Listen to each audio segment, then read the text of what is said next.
अस्सलाम वालेकुम, मैं हैदर जी, आप देख रहे हैं हैदर जी ऑफिशियल। कहा था बाज आ जाएं, हवाओं में कुछ होता दिखाई दे रहा है, एक और पेशीन कोई पूरी हुई। उससे पहले मेरे ही प्रोग्राम में कहा था कि अभी भी बाज आए जा जाएं कि हवाओं में, फ़िज़ाओं में, ज़मीन पे तबाही देखता हूँ। खान साहब ने ये कहा था, वार्निंग दी थी, पेशीन गोई की थी, जो कि धड़ाधड़ पूरी होती नज़र आ रही हैं, दिख रही हैं सामने सबको। अस्सलाम वालेकुम खान साहब, कैसे हैं आप? वालेकुम अस्सलाम, बिस्मिल्लाहिर्रहमानिर्रहीम। इन्नल्लाह यामुरु बिल अदली वल ihsan। बेशक अल्लाह हुक्म देता है इंसाफ करने का और एहसान करने का। अल्लाह का बड़ा करम बेटा। बिल्कुल खान साहब, आपने जो कहा वो वैसा ही पूरा हुआ। खान साहब का 36 से 40 साल का तजर्बा नज़र आया कि वाकई ही एक तजर्बा है। हवाओं में देख लिया आपने, ज़मीन पे देख लिया आपने, समंदरों में देख लिया कि क्या हाल हुआ है। ईरान जंग इसराइल के साथ और अमेरिका के साथ जो चल रही है, ईरान ने जो अमेरिका की फ़ौजी तनसीबात थी कतर में और सऊदीया में, उनमें से जनाब कतर में हमला कर दिया है और बड़ी तबाही देखी गई है। खान साहब ने कहा था कि मैं देख रहा हूँ कि ईरान कुछ ना कुछ करेगा, और वही हुआ। खान साहब का तजर्बा एस्ट्रोलॉजी पे, पामिस्ट्री पे और बहुत सारे इल्म है खान साहब के पास, कमाल हैं। खान साहब, मैं तो शदाई हो गया हूँ आपका, लेकिन आवाम भी देख चुकी है। अब आगे आप क्या देखते हैं कि ईरान और ये जो जंग है, तीसरी जंग अजीम है या फिर तबाही है? बिस्मिल्लाह। सबसे पहले मैंने एक बात की थी कि 20 से 23 तारीख तक ईरान ठोकेगा। जी बिल्कुल, तारीख खान साहब ने याद करवाई, मैं भी करवाता, लेकिन उन्होंने कहा मेरे ही प्रोग्राम में 23 तारीख तक का कहा था। और 23 को आज इसराइल को भी ठोका और आज कतर पे भी हमला किया, जहाँ पे अमेरिकन बेसिस। जी बेसिस थी। और एक बात और मैंने की थी कि ईरान मारेगा। अलिफ, आइन, सीन, जीम, बे, दाल, चे, जेड, एन, इन जगहों पे मुल्क भी हों, नाम शहर हों, कुछ भी। बिल्कुल कहा था, बिल्कुल कहा था। इराक पे भी वो ठोक सकता है आजकल में, बहरीन को भी, जॉर्डन को भी, इधर भी ये कुछ कर सकता है। जहाँ जहाँ अमेरिकन बेड़े हैं, जहाँ जहाँ अमेरिकन बेसिस मौजूद हैं। लेकिन साथ वो ये भी कह रहा है कि मेरी इनसे लड़ाई नहीं है, कतर से नहीं है। कतर को इतला दी पेश की, और क्योंकि उसने कहा कि जिसने मुझ पर हमला किया है मैं उसको नहीं छोड़ूंगा। उसने कहा था ईरान ने कि जंग तुमने शुरू की, ख़त्म मैं करूँगा। अब ये तो हो गई बातें, चलो आइंदा क्या है। सबसे पहले तो मैं एक बात समझाता हूँ कि 2024 डिजिट्स काउंट करो, 8 बनते, 8 लड़ाई और 8 ज़ुहल का जो है डिजिट है। और पिछले साल मंगल बादशाह था, मरीख और ज़ुहल वज़ीर था। इस साल 2025 9 बनता है, और ये 9 एरिस का भी लकी डिजिट है और स्कॉर्पियो का भी।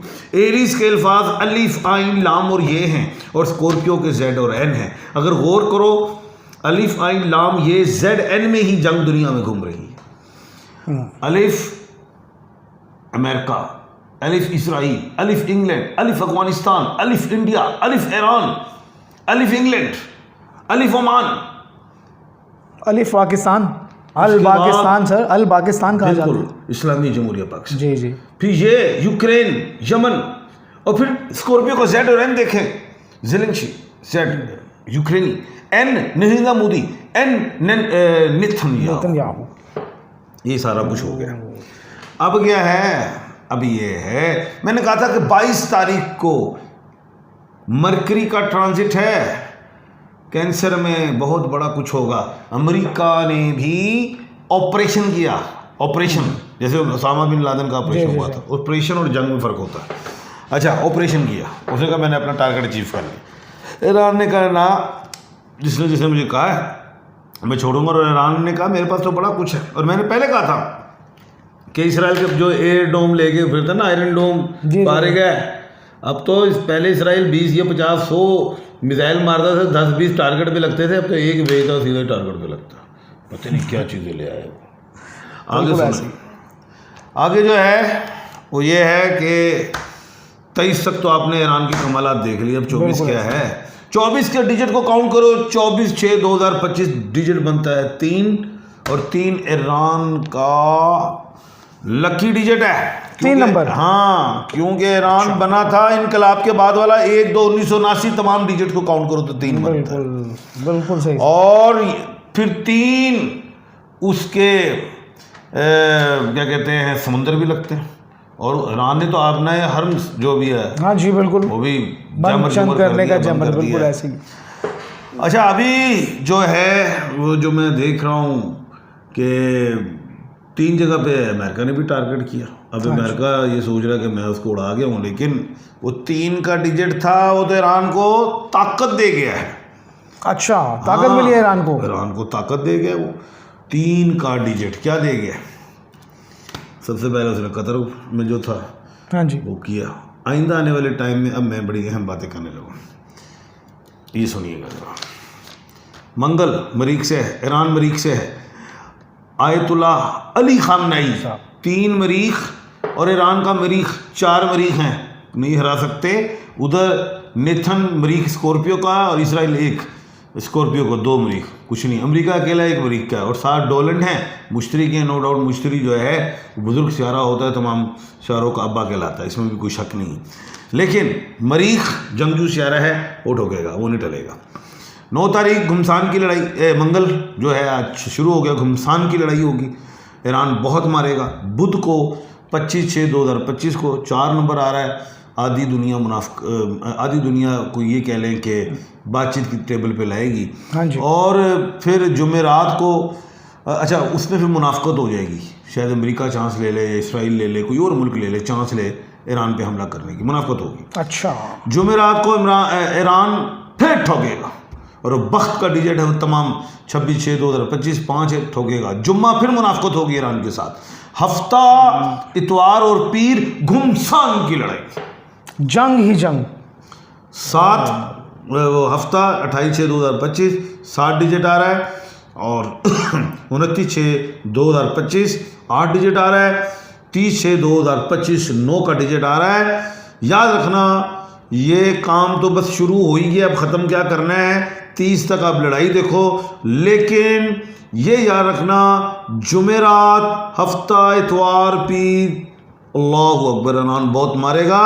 और ये नहीं है कि इसराइल जो खामोश हो जाएगा या और ममालिक खामोश होंगे, हो सकता है अमेरिका भी ऑपरेशन के लिए दोबारा बीच में कूद पड़े। जी सर, क्या दूसरे जो ममालिक है जो कुछ ईरान के हामी नज़र आते हैं आपको, क्या वो ईरान का साथ देंगे, साथ मिलेंगे? अभी तक ईरान ने इसलिए हमला कर दिया, जो मैं अपने तय समझता हूँ नॉलेज ऑफ जफर पे, कतर भी इसलिए कर दिया कि उनकी एयरबेस वगैरह इस्तेमाल या जो भी उनके अड्डे इस्तेमाल हुए हैं, इराक़ के अड्डे इस्तेमाल, बहरीन के या जॉर्डन के, जो भी ममालिक वो सोचते हैं, तो ये उसने फिर सोचा कि ये तो मेरे साथ नहीं, तो उसने अटैक कर दिया। लेकिन ईरान ने ममालिक पे अटैक फिर भी नहीं किया। वो उसने यही कहा है कि जहाँ जहाँ से ये उड़े हैं अमेरिका की जो भी चीज़ें, जहाँ जहाँ इसके अड्डे मैं इसको तबाह कर दूँगा। उसका लड़ाई ईरान ने अमेरिका से भी ले ली है। और ये लोग सोच रहे थे इसराइल, अमेरिका वगैरह और भी ममालिक के, यार ईरान कुछ भी नहीं है, ईरान बहुत बड़ी चीज़ है, 500 साल पुरानी इसकी हिस्ट्री है, बड़ी बड़ी सुपर पावर्स को नहीं हरा मात दे सके। बिल्कुल सही, बिल्कुल सही, बिल्कुल सही खान साहब। बाकी जो अल्लाह से यही दुआ है कि सब रहम ही हो उसका। ये महीना ईरान का जून का पूरा जीत का है, अगला महीना मुहर्रम का आ रहा है, और उसमें लड़ाई रही तो ईरान नेतन्याहू को यजीदा का भी गुस्सा कट देगा। ओह खान साहब, बड़ी बात कर दी आपने। लें जी, खान साहब ने बड़ी पेशीन गोइयाँ दे दी हैं हमें। 24 तारीख से लेकर 30 तारीख का घुमसान की लड़ाई है। हर डेट, हर डिजिट के साथ बता दें कि कौन सा ईरान के लिए अच्छा अप डाउन है। 1-2 दिन ईरान को ज़रा प्रॉब्लम आएंगे, उसके बाद फिर ईरान ठोक देगा। खान साहब, पैगाम इसी जंग के नाम कोई पैगाम? बस मैं ये कहूँगा कि शहीद की जो मौत है वो कौम की हयात है, और हर एक ने मरना है, जो भी पैदा हुआ चूंटी से लेके, बल्कि हज़रत इज़राइल अलैहिस्सलाम को भी अल्लाह पाक ने क़यामत वाले दिन कोई पता नहीं गालबन बकरा या मेंढा बना के उनको भी हलाल कर देंगे, ऐसा है, सुना है। मौत को भी मौत दे देंगे अल्लाह पाक, मौत को भी मौत है जी, बेशक अल्लाह पाक ने ऐसा कर देना, मौत को भी मौत। कहने का मतलब है सबने ही मरना है, बिल्कुल सही, लेकिन ऐसे मरे कि हम जिंदा रहें शहीद होके। तो ईरान ने तो सर पे कफन बांधे हुए हैं और वो पैदा ही शहीद हुए हैं। बेशक ऐसे ही है सर।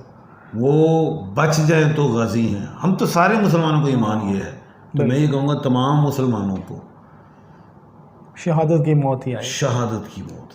शहादतें मांगी जाती हैं क्योंकि शहीद जिंदा होते हैं। बेशक बेशक, सही कह रहे हैं आप। भाई ये क्या है? बिल्कुल जी, इसी पैगाम के साथ मुझे और खान साहब को इजाज़त दीजिएगा। अल्लाह हाफिज़ सर, बहुत शुक्रिया। Thank you.